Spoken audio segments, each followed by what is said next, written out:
way.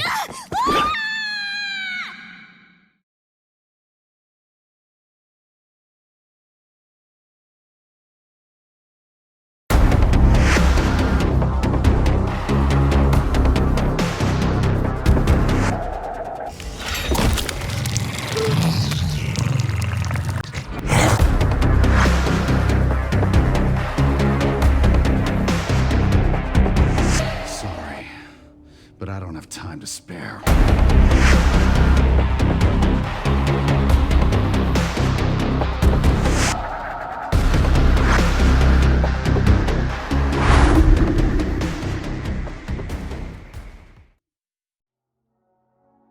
The Resident Evil franchise has always been one that sort of avoided me. Not because I thought these games looked bad, or even because I was too scared to give them a chance, because the ease of access for the consoles I played on were limited.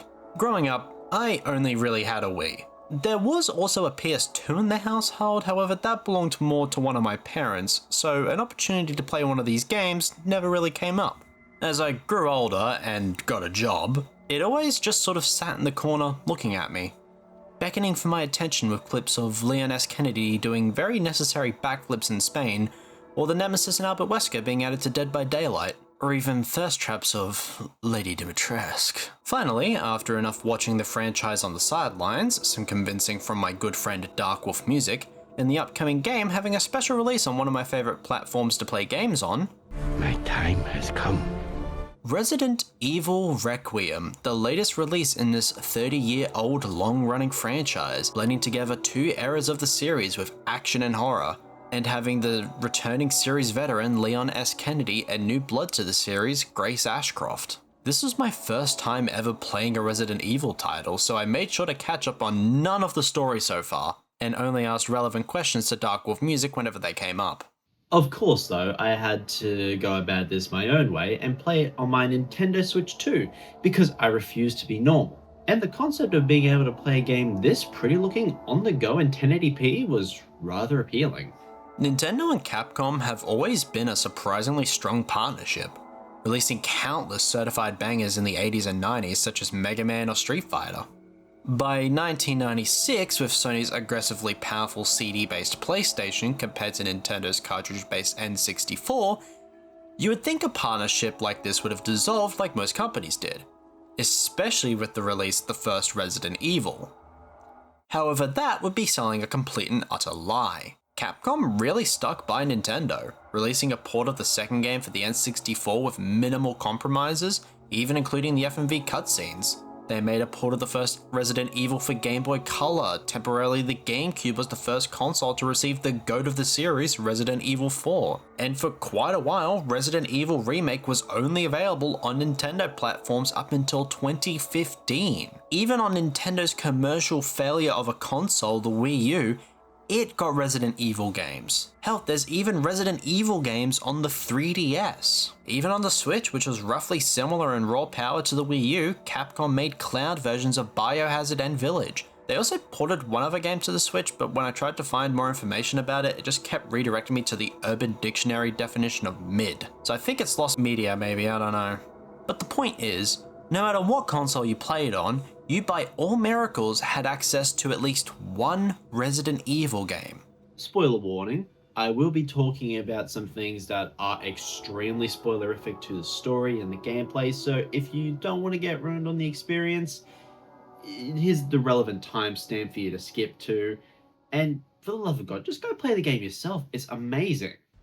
Of course, there is the elephant in the room to address with this release. It's one of the few games on Nintendo Switch 2 that requires a full game download with the cartridge, which I'm not a fan of in the slightest. One of the usual distinct advantages of playing a game on a Switch most of the time is being able to just pop the cartridge in and play whenever you want with no download required outside of maybe a few megabyte patches. But these keycard games require a full download before that's even possible. Of course, I was just able to put my system aside to download it in like 10 minutes tops and play when it was finished, but that's 30 gigs of my storage dedicated to one game I own the physical copy of, when in comparison, a game like Cyberpunk 2077, which is larger in size, is all on the cartridge with the Phantom Liberty DLC included. I'm not going to blame Nintendo entirely for this, as they apparently have only recently started offering 32GB cartridges to publishers, and because of the current hardware shortage thanks to the power and water guzzling data centers, they are pretty costly to manufacture, but it's a little slimy for what is otherwise a fantastic release. While that downloads, let's take a look at the box art. Because I bought a physical copy, I got a lenticular display sleeve over the standard case, which, let me just say, I really love lenticular displays. These things are so neat. I think it looks quite nice. It's a print of RPD, where at one angle it's the same as it was in Resident Evil 2 Remake, and at the other angle it's destroyed by quite a lot, which looks really cool. Beneath that is a nicely detailed close-up of one of the protagonists, Grace. There's a little blemish at the bottom of the box saying it's a keycard, which I think could have been relegated to either the back of the case or just a logo next to the Switch 2 logo. The sleeve my copy came with covers that up, so it's more of a nitpick than something that actually bothers me. The back of the case has some really nice screenshots of in-game moments and an interesting hook line which got me invested in what the story could be like. Unfortunately, there isn't anything fancy behind the cover art like Donkey Kong Bonanza or Mario Kart World, but there is a nice bonus DLC costume for Grace which I redeemed but won't use because I wanted my playthrough to be as standard as plain possible. I opted to have Grace play in first person and Leon play in third person for the definitive experience in my first playthrough. Although there's really nothing stopping you from playing in the reverse or both in one or the other perspective. When the first cutscene loaded, I immediately knew this game was going to be something special considering how amazing it looked. I'm not normally one to care or even compare fidelity and performance with other platforms as it's a bit unfair in some cases, but Reqiuem runs and looks amazing on the Nintendo Switch 2. Does it look or run better than a PS5? Absolutely not. They are two different products in different product categories. However, the Switch 2 does look rather comparable to the other systems as virtually no visible compromises were made to get it working on the platform. The image is a crisp 1080p with performance ranging from 45 to 60 frames per second depending on how busy the screen gets. Usually during moments which had a lot of character models on screen or a lot of effects, but it never really pulled me out of the experience when it dipped. Visually, this game is amazing. The art style is sublime with a nice mix of realism and stylization to make this world super believable and easy to imagine yourself in the same scenarios. One of my biggest fears with the Switch version was the visual language would get lost in compression, but it remained completely solid and no worse than medium settings on PC. Handheld performance ended up being really solid. I didn't notice any harsh frame dips or any screen tearing, which is great for handheld play. The system does get quite warm during long play sessions, but it never gets unbearably hot or crashes from system heat, which is very good considering the consistent image quality the game is pushing out, and was a major concern of mine when I picked this title up. However, like the Donkey Kong Bonanza review, with the nature of simultaneously playing and recording these games on the Switch, 90% of my playtime was in the dock, so I didn't get much time to play in handheld mode. I'm not someone who usually plays shooters on the Switch, because the way the sticks are laid out on the Joy-Cons feel a little awkward to me. But I quickly adjusted to how it felt and the controls were pretty comfortable, especially when attached to the Joy-Con grip. One thing that was a little disappointing was the lack of mouse controls. I understand that the implementation would have been very time consuming for a feature that would have made the game a little bit unnecessarily complex, but the option would have been nice. One thing this game does include, which I don't think is exclusive to the Switch version, is gyro controls, which can help with aiming, especially in tight situations where you need to act before the enemy in front of you. Once I turned it on for the first time, I never turned it off as it was immensely helpful. Everything in this game felt buttery smooth to control, especially with how the animation quality blends into gameplay. Between the two characters, Grace is slower and a bit of a heavier character to control because her movements are more cautious, as if she'll fall apart the moment something startles her lightly. Character speed can also be determined by which perspective you're playing in, as Grace does technically move faster in third person than she does in first person. Leon is built like the brick shithouse and stands on business, so his movements are way faster and more controlled, like he's already figured out how to kick the ass of whatever is in his way. Quick side note, while I was playing in one of the later Leon sections, I discovered a funny little quirky animation, where if you crouch while holding out the Reqiuem and shift left and right, Leon will do this goofy little shimmy. Whether intentional or not, it gave me a good laugh when I reached his act of the game. Each character caters to the different eras of gameplay, where Grace is more in line with what Biohazard and Village produced, having a greater focus on stealth and picking enemies to remove rather than killing all of them. like I ended up doing quite a lot because my bloodlust is just insatiable, and some form of stalker enemy in certain areas like Mr. X in RE2 or the Nemesis from RE3. Leon is closer to Resident Evil 4 in terms of gameplay, where instead of you being trapped with zombies and monsters, the monsters and zombies are trapped with you. However, you never truly feel invulnerable at any point, and carelessness will still punish you. Some of the distinct differences between Leon and Grace is what you can do in combat. Grace can perform melee attacks on the enemies, but 9 times out of 10, it's just a short-range stab forwards that doesn't really do much damage, and her options for melee attacks quickly vanish as durability really sucks with makeshift knives you'll find around. However, Leon can do some serious damage with his melee prompts, and even perform finishes on enemies if they're weak enough to do so, or are staggered from shooting them in the leg, which is just so satisfying to watch. Leon also sports a hatchet with virtually unlimited durability thanks to his sharpening stone, so if you decide you want to try a melee only run, you totally could. Obviously, both characters have access to guns as well, and one thing you'll notice right away is a difference with how recoil is handled. Grace is obviously a physically weaker and less experienced character than Leon is, so weapons tend to have much harsher flip up when fired, especially the Reqiuem, which has the harshest recoil in the game for both characters. The recoil issue can be managed by timing your shots, which can even lead to better critical hits if you wait long enough between the shots. Ammo also tends to be another major difference between the two characters, as Leon will typically find and have access to more ammo and materials to craft said ammo. Meanwhile, Grace isn't so lucky, and also needs a few of the materials for more important crafting recipes like upgrades or distractions. The game rewards you quite favourably for thinking outside the box by picking targets in a certain order, which can cut down combat encounters, saving vital health and ammo, if you desperately need them. There's also decent rewards for exploring every nook and cranny, which can make all the difference in a later more difficult section like here in the East Wing Lockdown. I got just a little bit stuck here because I wasted too much of my very limited pistol ammo on fodder enemies and blister heads. I was concerned I got irreversibly locked, however, reloading an autosave and taking a look around before engaging allowed me to increase my total damage output and collect enough ammo and scrap to last the lockdown. I played on standard difficulty modern mode for my recording, as it was my first time ever playing a Resident Evil title, but didn't want the game to be too easy on me like with casual mode for example. The difference between classic and modern mode is how saving the game works. In classic mode, the typewriters need ink cartridges to save your progress, which you'll find while exploring and can craft if you have the right ingredients. There weren't any moments where the game was too difficult, and I'm assuming that's where Insanity difficulty shines for players looking for a real challenge. There were plenty of times where I died due to poor planning on my part, but game design was never a contributing factor throughout my 10-hour-long playthrough. I am very happy to report that I never ran into game-breaking bugs or glitches which could ruin the experience. Everything was incredibly solid with absolutely nothing pulling me out of the experience, which for a modern release is surprisingly rare to see. I know this is a Capcom game and they're pretty notorious for their patented yellow paint important thing here routine, but I never felt like the game was holding my hand or being patronizing with obvious solutions to things or puzzles.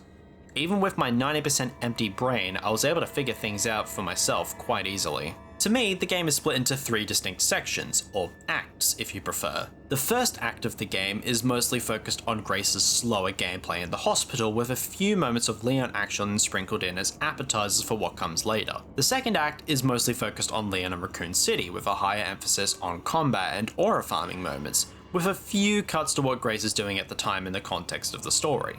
The final act of the game is both sides coming together with sections for both characters to reach the final encounter, with an equal split of Grace's stealth gameplay and Leon's combat-focused gameplay, culminating in a brilliant final boss encounter I'll talk about when we get to it in the story summary. I spent the longest amount of time in the first act of the game, as not only did my lizard brain enjoy exploring everything the hospital had to offer, but I also wanted to breathe in the atmosphere the game presented, which was rather enticing. This game is pretty creepy.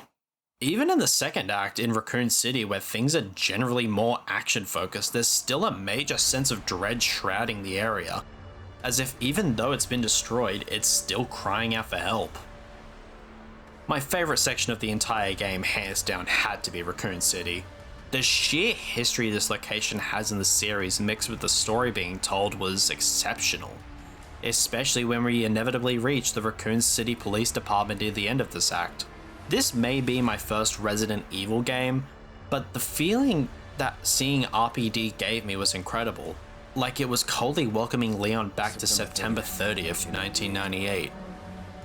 Throughout Grace's gameplay sections, you can find items which can help increase your maximum health, inventory capacity, and even firepower. And you can also make use of the stash box for items you don't feel like carrying around right away, which is immensely useful in situations where you want to carry items to take out zombies instead of lugging around quest items. Alternatively, you can also use the box to collect items earned from challenges. While playing the game, you'll complete these challenges, which can unlock persistent rewards through challenge points, which can greatly aid your gameplay through new weapons, unlimited ammo, charms which can help you deal more damage, or even concept art and models to look at if you're so inclined. The challenge points side of the game is a great incentive to play the story multiple times, and is a creative way to track your progress on the Switch version, as is the only version of the game that doesn't feature traditional achievements. Leon works on a bit of a different system to Grace. You gain a combat tracker which gives you points depending on how many zombies you kill, what kind of zombies you kill, and if you find spare trackers with preloaded points, which can allow you to buy things like ammo, armor, new weapons, and even upgrades to your existing weapons. You can also offload excess weapons here to buy them back later if you want to clear up your inventory by a few slots. You can also collect the challenge rewards from this box too. Speaking of the inventory, if you're at all familiar with how Resident Evil 4 handles its inventory, Leon's inventory will pleasantly surprise you as it brings back the familiar item rotating system to clear room and organize space. Of course, there is a button which auto-sorts everything too, but if your system of organizing is better, then there's nothing stopping you from arranging it how you prefer.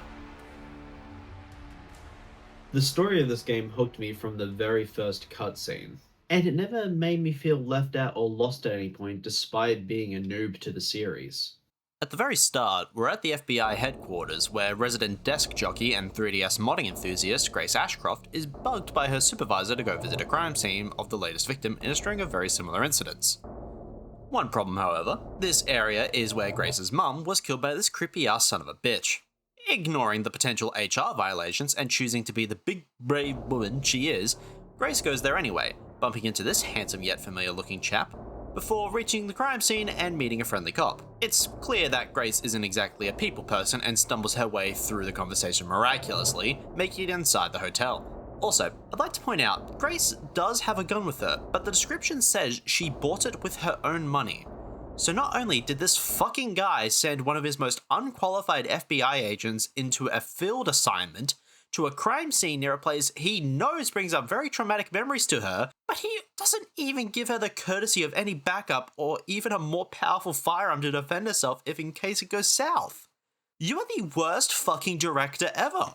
After exploring a little bit, she finds a note with a key saying come to room 204, which, let me just say, that would be my cue to leave immediately. Ignoring the obvious red flags, Grace goes further into the hotel and up the stairs where she finds a room which evokes nasty memories of her mother's death, and a folder she hid behind a painting.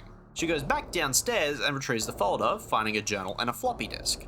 But before figuring out what it's for, the same cop comes in and gets pricked in the neck, transforming him into a zombie which knocks Grace's only means of defense to the ground. She runs up the stairs into the fire escape and kills it with broken glass from a smashed window. Continues upstairs, encountering this fucked up looking individual called Victor Gideon, who knocks Grace out to begin his master plan to unleash a super weapon. We cut to another crime scene with several officers on the scene and another individual mostly covered in shadows, but we all know who it is. It's Leon S. Kennedy, working for the DSO and investigating crime scenes which seem to be related to the Reqiuem City Syndrome. He gets information about Victor Gideon by his partner at the DSO, Sherry, being spotted in Renwood, and hauls ass over to the same hotel where Grace was at and sees her being kidnapped by Victor, who also notices Leon.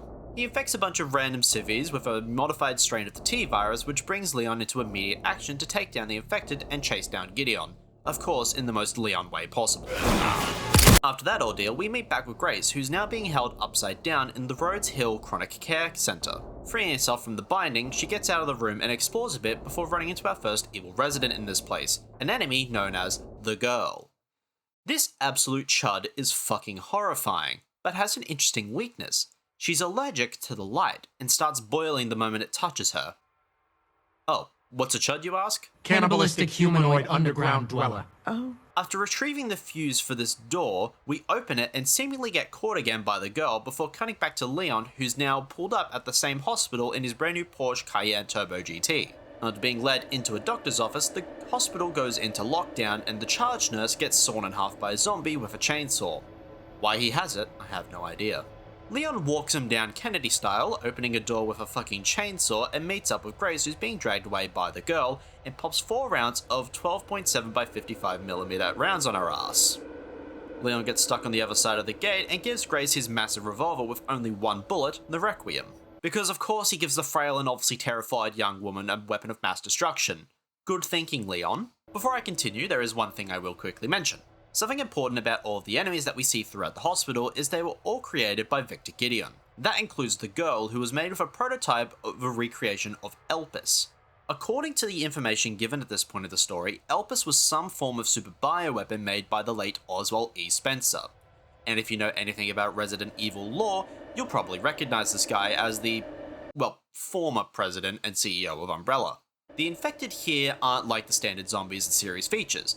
They have a chance to mutate even after death into these stronger versions called Blisterheads. Now left on her own, Grace explores the hospital, finding a blind girl named Emily stuck behind a level 3 clearance door and a dying dude chilling nearby. There are 2 chambers in this room, with one of them being completely empty, save for a doll on the ground and a hole in the wall. The door to get outside requires 3 quartz stones, 1 in the west wing, 2 in the east wing. After exploring for a bit, reaching the east wing near a safe room upstairs, Grace encounters this fat bastard called Chunk, the second evil resident in this place. Technically, you can beat this area by leaving him alive, but not only is that more difficult than just taking him out, seeing his brain explode into blood and viscera was immensely satisfying, and I'm not becoming a dangerous psychopath playing this game. Collecting an acid to break the lock in the safe room upstairs, she goes up and encounters Gideon again, who tries to preach the gospel of not showering. Not wanting any of that shit, Grace pulls out the oldest trick in the book and dupes him. Gets access to the level 2 clearance area and finds the last puzzle requires the ability to read Braille. Conveniently in this room is also a level 3 clearance badge, which is needed to open the cell where Emily the blind girl is. Grace retrieves Emily and has her solve the puzzle, and in traditional fashion, something inevitably goes wrong during this process, and Emily gets kidnapped by the girl, who is somehow still alive. We cut back to Leon, who's being gently caressed by Gideon, which, let me just say, 1, Leon, please put on a looser shirt, because god damn! And 2, When's the last time you brushed your teeth? Leon of course gets free and busts shit down Requiem style, killing Chunk's equally as ugly brother with a newly acquired pump-action shotgun, and getting out of this attic into this hidden room where Leon finds some information on a computer that Sherry can use to figure out what they're doing in the hospital, finding Grace's name popping up as important. Back with Grace, she's having the time of her life in the basement, running back and forth between light fixtures and duping the girl several times, or dying if you're us at this game like I am. Finally retrieving the last core after a small dip in some blood iron lung style, Grace unlocks the cells and retrieves Emily, starting a chase sequence where all of the undead down here chases down.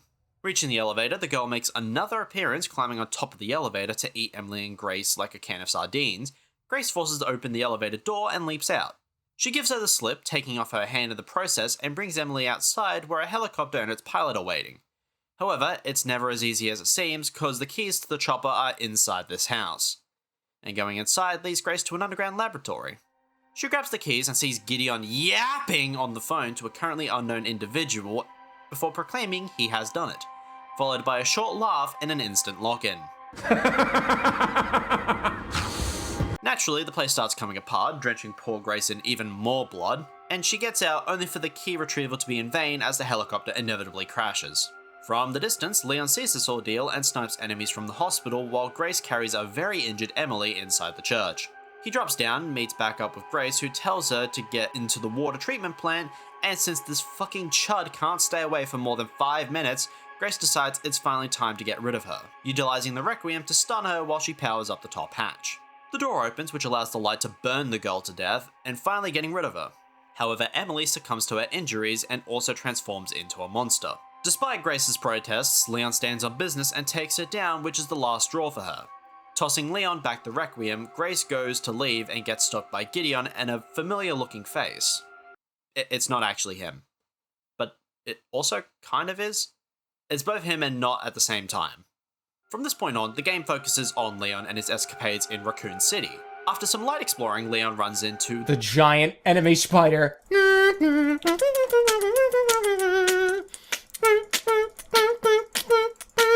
This was a fun fight, but it was also kind of tricky since this fucker kept hiding its weak point from me.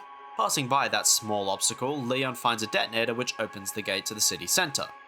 Exploring around a little bit, Leon finds a squadron of dead BSAA soldiers and watches the last helmet camera footage of the soldiers, which shows Zeno taking them out one at a time before popping the final bullet into the skull of the soldier we were watching. Following that, Leon makes his way inside the rundown gas station hoping to find some petrol for his locked gate, only to get stopped by the city's local lumberjack. Let me guess. You must be the town lumberjack. This starts my favourite combat encounter of this portion of the game, literally orgasm-inducing with the chainsaw battle.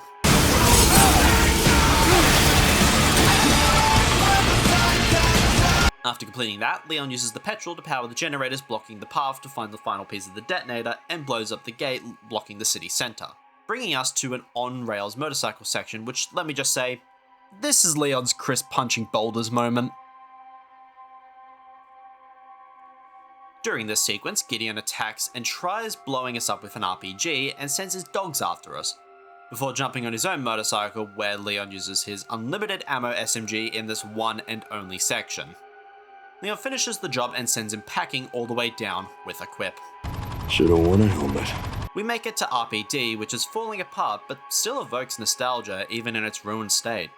After exploring a little bit, Leon runs into Zeno explaining to Grace about what Elpis is and how she is one of the many clones created for Elpis and is a perfect DNA match to unlock this supposed superweapon, triggering a flashback sequence. You play as a little girl named Chloe during the initial Raccoon City outbreak. Noticing the other orphans are missing from their beds, she goes to investigate but sees one of the many trusted adults getting his neck snapped by what once were her sisters. While this isn't my absolute favourite sequence in the game, it was still creepy as hell because of these laughing girls. She gets clear after a bit of a close call and walks around in this pristine white and green area before being captured and sedated due to her also showing signs of the infection.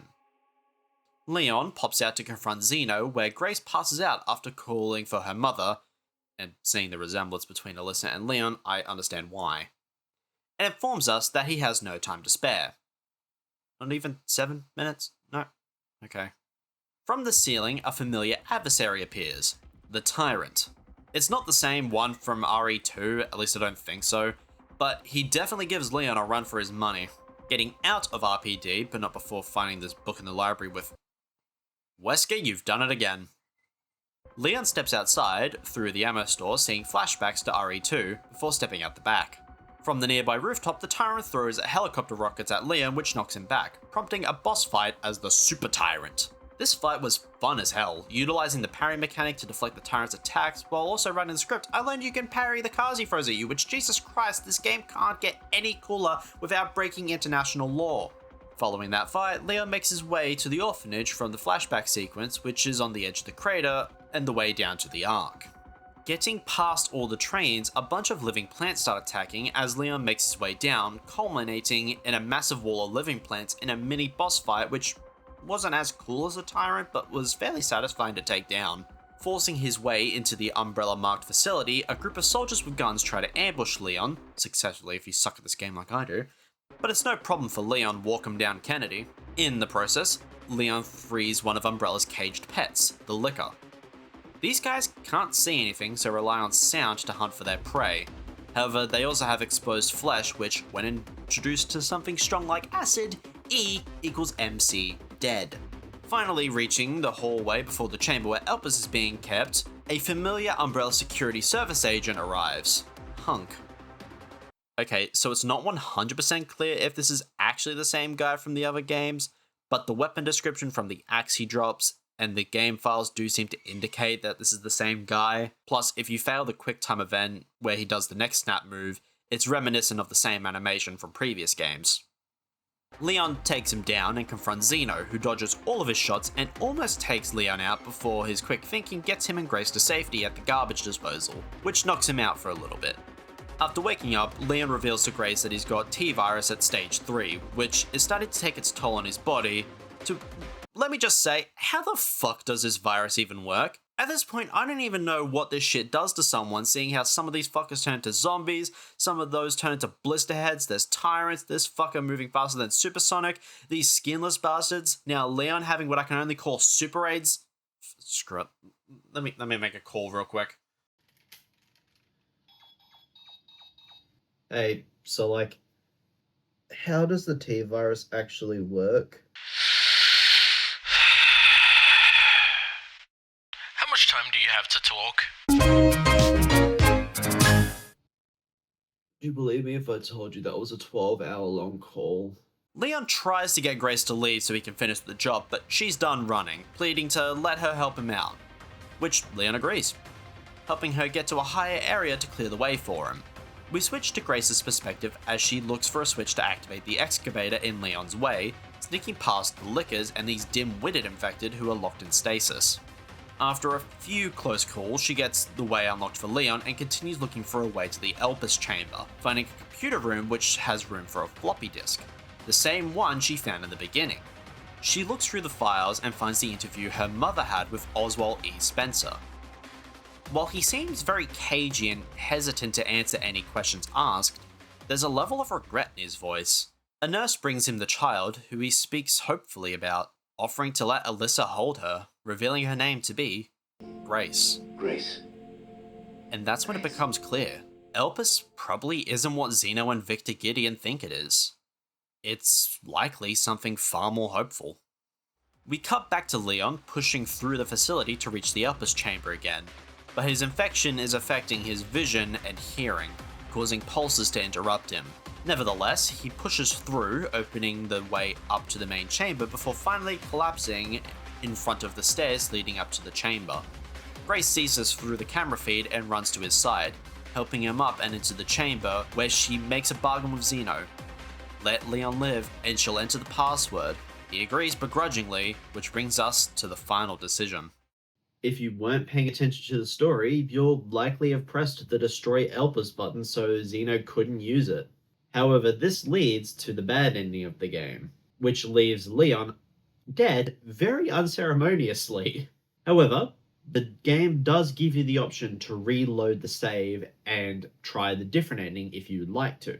Pressing the Activate Elpis option causes the machine to whir to life, revealing vials of yellow liquid. Zeno grabs one and injects himself, moving to finish off Leon with his seemingly new powers, but stops. The black tissue on his face clears, and the yellow color from his eyes disappears.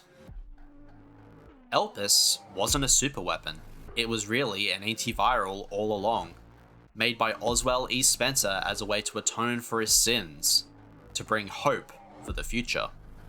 Victor Gideon reappears, now missing an arm, laughing at his master's brilliance for making something which renders all bioweapons useless, and the anarchy it will bring.